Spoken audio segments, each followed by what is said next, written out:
श्री राम समर्थ। नवंबर 13। परमेश्वर को जानने का मार्ग।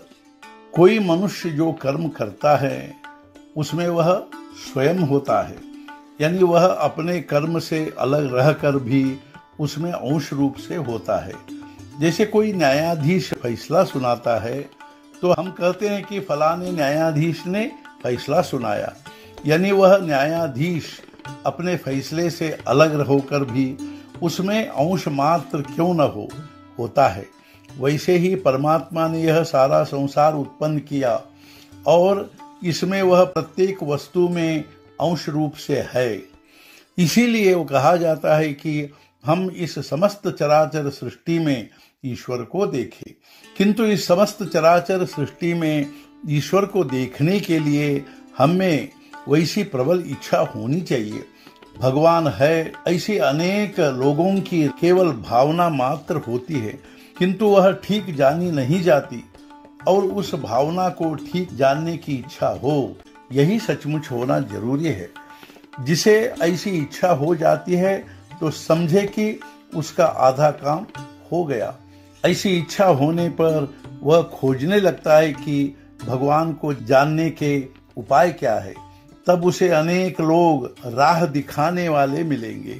कोई कहेगा संन्यास लेने पर तुरंत ईश्वर की प्राप्ति होती है, कोई कहेगा ब्रह्मचारी रहने पर ईश्वर मिलेंगे, कोई कहेगा गृहस्थाश्रम वेदों ने श्रेष्ठ कहा है, उस तरह बरतने पर ईश्वर अपने घर चल कर आएंगे।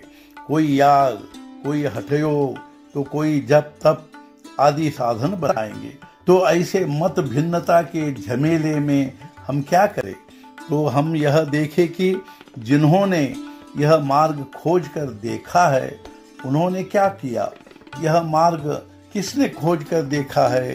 तो उन्होंने जो आज तक संत हो गए हैं उन सब ने भगवान को प्राप्त कर लिया था। इसलिए हम यह देखें कि वे क्या कहते हैं।